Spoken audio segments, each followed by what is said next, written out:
Hi everyone, once again welcome back to my channel. I hope you people are doing good. So in previous video we have seen how to cover Lakshmikant, that is Indian polity, in 10 days. I have explained you how to revise entire Lakshmikant in 10 days and where you have to focus more.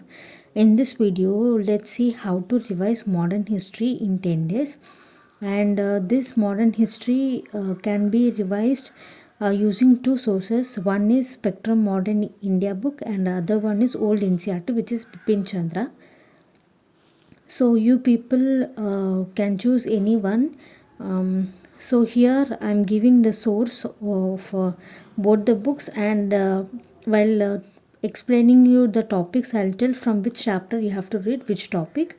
So on the very first day, you have to complete your establishment of British rule in India. That is, you have to complete the entire portion of arrival of Vasco da Gama to expansion of British rule. So here you have to complete all the topics and all the subtopics that comes under establishment of British rule in India. And this can be covered from Spectrum, that is from chapter 3, 4 and 5. If you are using old ncert, you can cover it from chapter 3, 4, 5. If you people have not completed this establishment of British rule in India in one day, you can extend it for the second day. That is, in first and second day you have to complete establishment of British rule in India. Here the focus area should be rise and fall of Europeans, Anglo-Dutch rivalries, Carnatic wars, Anglo-Mysore wars, Anglo-Maratha struggle, subsidiary alliance, doctrine of lapse, and also you have to complete setting up of British rule. So if you see, for example, here the question is, which one of the following statements does not apply to the system of subsidiary alliance introduced by Lord Wellesley? And the options are: to maintain a large standing army at others' expenses, to keep India safe from Nepolic danger, to secure a fixed income for the company, to establish British paramountcy over the Indian states. So here they are asking you to tell which of the following statements doesn't apply to subsidiary alliance. So we all know that subsidiary alliance was introduced by Lord Wellesley, and this subsidiary alliance had some terms, that is, Indian rulers were not allowed to have armed forces, and these Indian rulers were protected by the company and they had to pay for it. And if they fail to pay, that is, if any Indian ruler failed to pay for the company, then a part of territory was taken as penalty. And here there was no fixed income under the system. So if you see the option C, to secure a fixed income for the company, it is not right. So this doesn't apply to subsidiary alliance. So here C will be our answer. So in this way, if you read all the important topics and if you understand the topics very clearly, it is easy for you to answer the questions. So here try to focus more on rise and fall of Europeans, Carnatic wars, setting up of a British rule, subsidiary alliance, doctrine of lapse. And after you complete this, let's say you have completed this establishment of British rule in 1.5 day, and the next focus should go for the other chapters, that is on day 2 and day 3 you have to complete before and after 1857 revolts movement, and you have to complete socio-religious reform movements.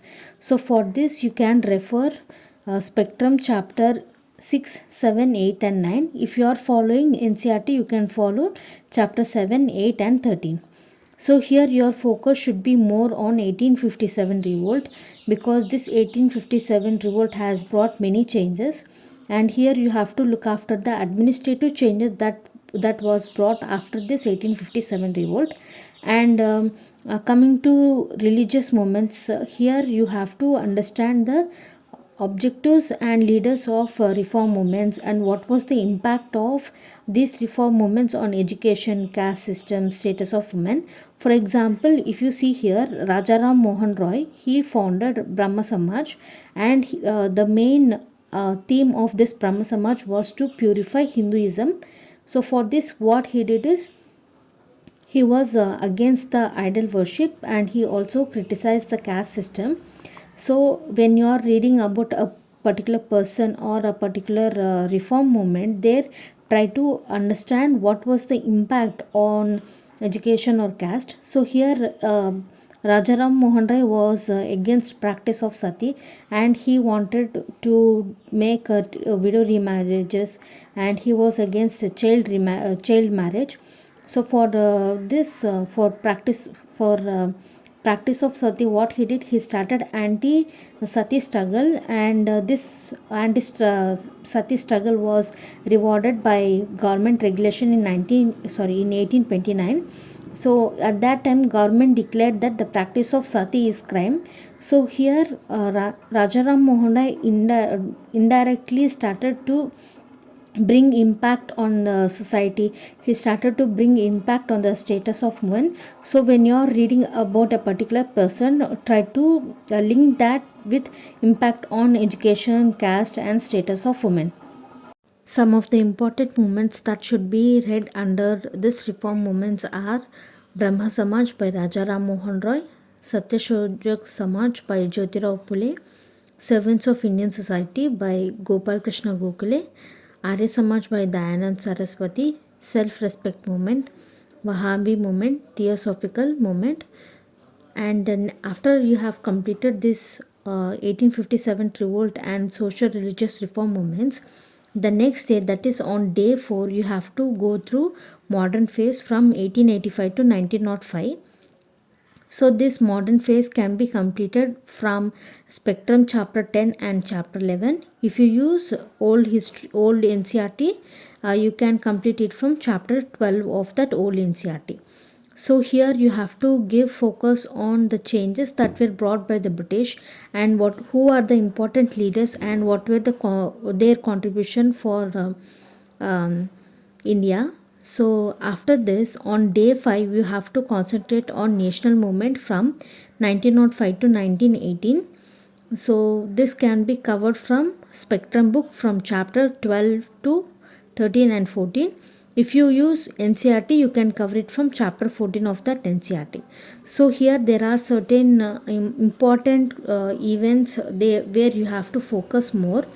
So those events are partition of Bengal, Swadeshi movement, Muslim League, 1909 Act, Gadar Party, Home Rule Movement, Champaran Satyagraha, Ahmedabad Mill Strike.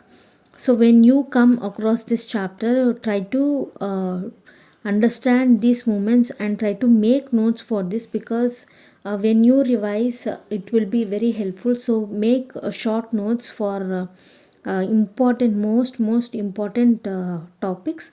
And after you finish this, on day 6 you have to concentrate on mass movements or Gandhian phase, and this will be from 1919 to 1939. Here this can be covered from Spectrum from chapter 15 to chapter 21. If you use NCRT, you can cover it from chapter 15 of that NCRT. So this phase is important. Here chronology of events are really important. Sometimes you may get questions related to chronology of events in exam.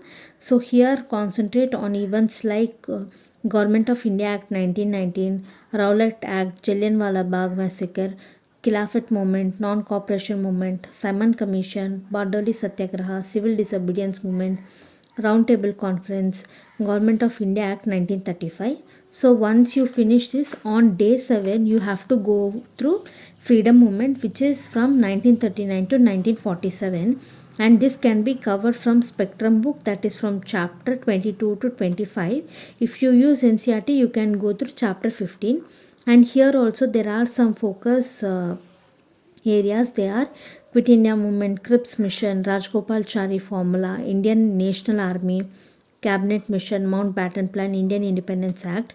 So these are the focus areas under this chapter. So once you have done all these things, on day 8 you have to focus on the development of various sections under British, like Indian press, education.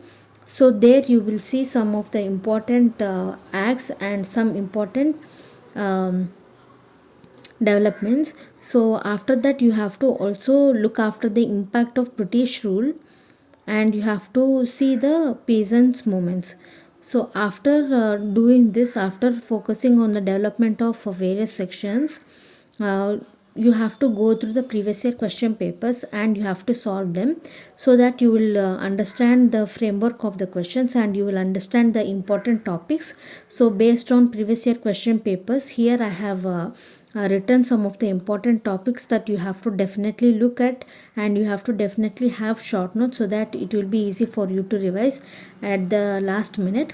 So if you see here, the important topics are Portuguese in India, Dutch in India, Danes in India, English in India, French, next Carnatic Wars, Anglo-Maratha Wars, next one is Charter Acts and Doctrine of Lapse, 1857 Revolt, 1909 Act, 1919 Act, 1935 Act, Land Revenue System, Woods Dispatch, Peasant Movements, Indian National Congress, Swadeshi Movement, Muslim League, Surat Split, Gadar Party, Home Rule Movement, Champaran Satyagraha, Ahmedabad Mill Strike, Jallianwala Bagh Massacre, Khilafat Movement, Non-Cooperation Movement, Bardoli Satyagraha, Civil Disobedience Movement, Quit India Movement, and the next will be 1947 Act.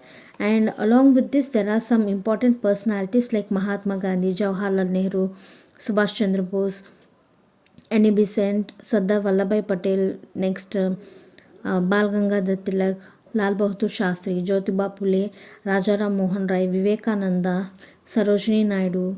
So when you have completed all the topics and when you have revised all these things, then in last 2 days, that is on day 9th and day 10th, complete your leftover topics. Make short notes for all these topics that I have told you now.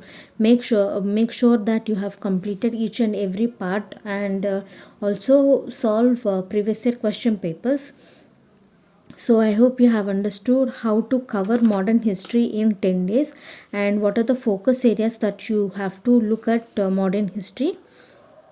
So if you have any doubts, you can ask me in the comment section below, and if you like this video, please like, share and subscribe to my channel, and thanks for watching.